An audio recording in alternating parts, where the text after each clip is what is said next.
vamos terminando esta jornada y empiezo, por supuesto, con mi agradecimiento a la Defensoría del Público de Argentina por su invitación, por tenernos aquí, por reunirnos y, por supuesto, a la organización de News Ombudsman que cada año realiza esta reunión y que se convierte en uno de los principales foros para el intercambio de experiencias entre defensores del lector, el radioescucha, el televidente y periodistas que hacemos esta función. En el caso de los dilemas ante el tratamiento de imágenes y hechos violentos, México en este momento es un caso paradigmático ante la situación de violencia que se vive en el país desde hace una década. Esto ha generado problemas y dilemas éticos que antes no se habían manifestado de manera tan evidente. No es que no existieran, es que no eran tan visibles y ahora la violencia y la reacción de los medios frente a esta los pone en evidencia. Y es de lo que les voy a hablar ahora.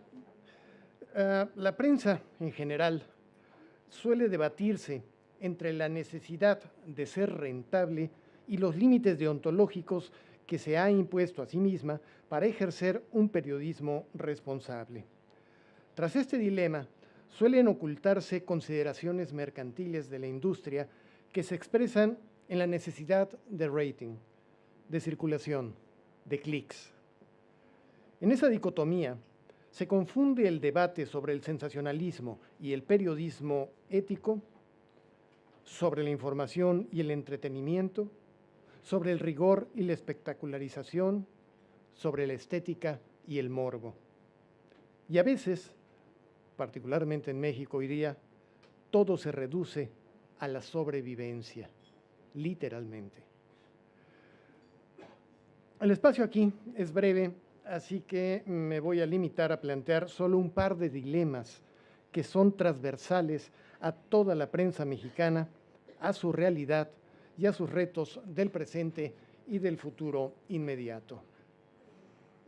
Dilema 1. Periodismo contra sensacionalismo. La cobertura de la violencia por sí misma tiene demasiados ángulos que analizar como para poder abordarlos todos en una exposición tan breve como esta. No es solo una cuestión de calidad informativa, de rigor profesional, de estándares éticos. La cobertura de la violencia pasa por la seguridad de las víctimas y de sus familias, por la sobrevivencia de comunidades enteras, por la pertinencia social de la información y por la seguridad de los propios periodistas. Y también, ¿por qué no?, de la más elemental de las decencias. En México, la guerra contra las drogas, que en 2006 hizo estallar el entonces presidente Felipe Calderón, tomó por sorpresa a los medios que no supieron reaccionar ante la escalada de violencia. La mayor parte de los medios mexicanos se han dedicado al mero registro de sucesos, a la numeralia de los asesinatos, de los atentados. Son coberturas anecdóticas que en el mejor de los casos apenas sirven para dejar constancia de que algo ocurrió, pero que no permiten comprender los fenómenos detrás de la violencia y la descomposición política y social que vive México. Es información, mucha de ella, sin contexto, que carece de pertinencia social. En el peor de los casos, hay medios que medran con la desgracia. Particularmente algunos periódicos de la Ciudad de México, la capital del país, encontraron en el sensacionalismo una veta comercial que explotan a través de tabloides que ellos mismos editan. Les voy a presentar dos ejemplos brutales. El periódico El Universal, que recién acaba de cumplir 100 años y entre los invitados a un coloquio sobre periodismo que realizaron para festejar, tuvieron a Fernando Savater, el autor del célebre ensayo Ética para Amador. Este periódico, El Universal, cuenta con un código de ética y además con una declaración pública sobre su compromiso deontológico frente a la cobertura de la violencia. Se trata de una declaración comprometida con el derecho a la información, el periodismo profesional, los más elevados estándares éticos y un estricto respeto a la vida privada y a los derechos de la personalidad. Estas son dos de las principales cláusulas de su decálogo sobre cobertura de violencia. Punto número 1. El Universal, dice este decálogo, rige su cobertura de seguridad pública y violencia de acuerdo con los lineamientos generales de su código de ética, el cual exige la difusión de información veraz, equilibrada, sustentada en hechos y fuentes reales, siempre identificables. Algo que nadie puede rebatir. Punto número 4 del decálogo. El Universal no explota la tragedia de terceros con el fin de generar mayor lectoría o audiencia, por lo que rechaza la información y los contenidos de corte sensacionalista, lo que incluye textos o imágenes expresas de víctimas de la violencia. Compromisos encomiables, sin duda, pero en realidad esto es lo que hacen con su tabloide.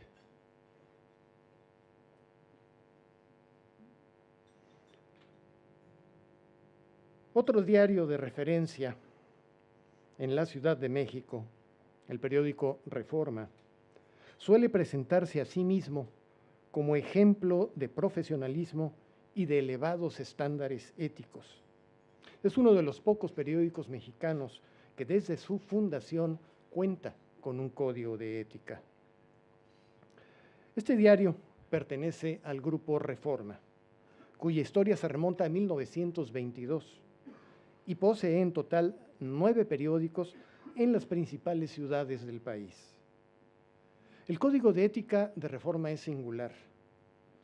Las normas de conductas para sus reporteros pasan incluso por la forma de vestir. Los hombres, los reporteros hombres, siempre de saco y corbata. Yo no podría trabajar hoy ahí. Traigo saco, pero no corbata.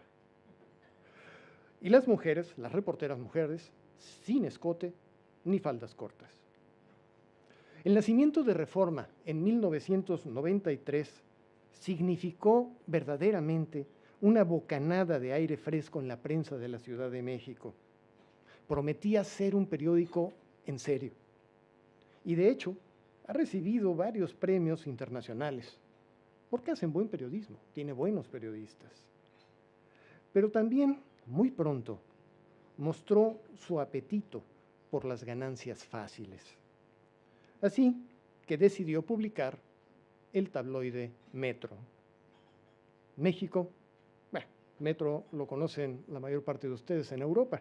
México es apenas uno de los 23 países donde se publica Metro o Publimetro, como también se le conoce. Y en México, Reforma, este periódico tan serio, es su editor. Tras el atentado en Bruselas, apenas el mes pasado, Reforma no tuvo reparos en presentar esta enorme vulgaridad en la portada de su propio periódico tabloide. Esto es un juego de palabras con una connotación sexual tremendamente vulgar. Es un juego de palabras que se entiende en español mexicano. Pero la cosa está de la belga. La belga es el juego de palabras y se refiere al pene. Más que un dilema, esto que les presento, más que un dilema, me parece que es un problema. Un problema de doble moral de los medios. Y cuando se habla de doble moral, pareciera que hablamos del lado oscuro de la conciencia, como una excepción, como lo anormal. Yo creo lo contrario. Creo que los principios y valores de los que presumen algunos medios son una mera coartada que emboza su interés primario: el dinero antes que el lector, la ganancia antes que la audiencia, el morbo como mercancía, la prensa como instrumento de lucro. ¿Cómo justifican Reforma y El Universal la mera existencia de tabloides como Metro y El Gráfico?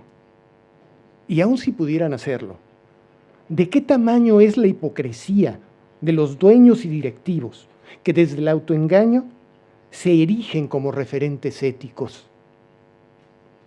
¿Cómo hacen para sostener la mirada la demás prensa que presume un periodismo con los más elevados estándares deontológicos y al mismo tiempo reciclan la información de sus reporteros con el único fin de vender la versión más vulgar de sí mismos? No exhibir y condenar esta falsa moral es complicidad. Segundo dilema, que va un poco más allá de las propias empresas y que toca a la vida de los periodistas, de los reporteros de a pie: plata o plomo y las coberturas seguras. Ustedes, la mayoría, como yo, son periodistas. Saben, tal vez por experiencia propia o por la de algún colega cercano, lo que implica cubrir una guerra. En México lo estamos descubriendo, tristemente, muy mal. En general, los medios mexicanos no capacitan ética y psicológicamente a sus reporteros para realizar coberturas de violencia, ni les asisten durante y después para enfrentar el estrés postraumático que genera este tipo de coberturas, similares a las de un corresponsal de guerra. Porque México está en guerra. Perdón, no sé si se los había comentado, pero México está en guerra. Alguien podrá decir que exagero, que no es para tanto en México, pues. Pero quien me acuse de alarmista no será ninguna de las 186,372 personas asesinadas en 9 años. Eso es un promedio de 20,708 muertes cada año. Casi 57 personas asesinadas todos los días. Más de 2 homicidios relacionados con el crimen organizado por hora. Eso significa que mientras hemos estado el día de hoy aquí en este salón, por lo menos 16 personas han muerto en mi país. Y no es imposible que yo conozca a alguna de ellas. ¿Cómo se cubre una guerra que ninguna autoridad internacional se atreve a reconocer como guerra? ¿Cómo se cubre una tragedia humanitaria a la vista de todo el mundo, pero que todos ignoran? ¿Vale la pena, como periodistas, como reporteros, vale la pena jugarse la vida para reportar una realidad que parece imponerse sin piedad a la esperanza? México es una gran fosa común cubierta por amplias zonas de silencio, donde la prensa es acallada. Esta es una guerra en la que no se distinguen los bandos. ¿Quiénes son los buenos? ¿Quiénes son los malos? Este video que les presento ahora se difundió la semana pasada y ha causado una gran indignación en México y una cosa verdaderamente extraordinaria, que es al secretario de la Defensa Nacional, the Ministry of War, presentando una disculpa pública y rindiendo cuentas ante la sociedad por este caso. No les voy a pasar el video completo porque es tremendamente brutal. Pero el sonido.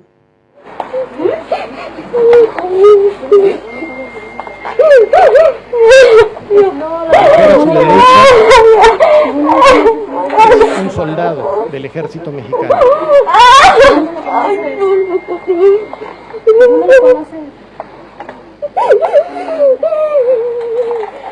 Está tratando de sacarle información sobre una mujer que se llama María, a quien está buscando.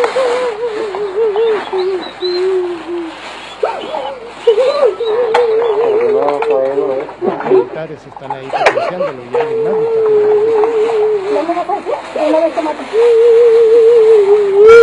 El uniforme oscuro atrás, el hombre que tiene esa bolsa de plástico, es un elemento de la Policía Federal.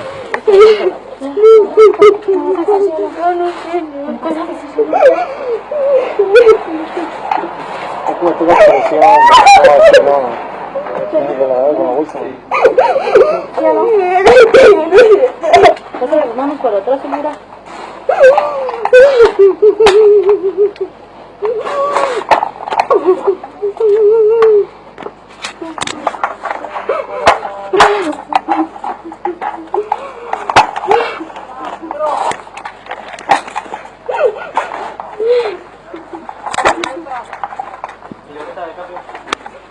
¿Libreta?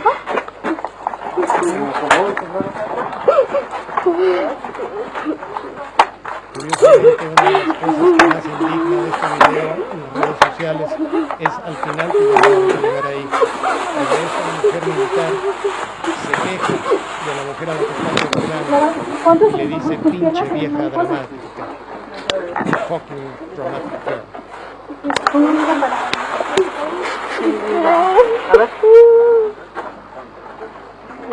La policía trata de retirar el cabello. No las muñecas, ¿qué te La parece? mujer le dice, "Pues sí, sí, no importa".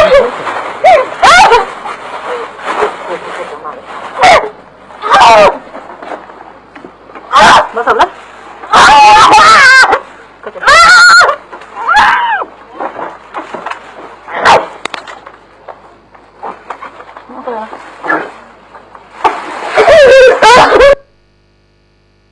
Enough.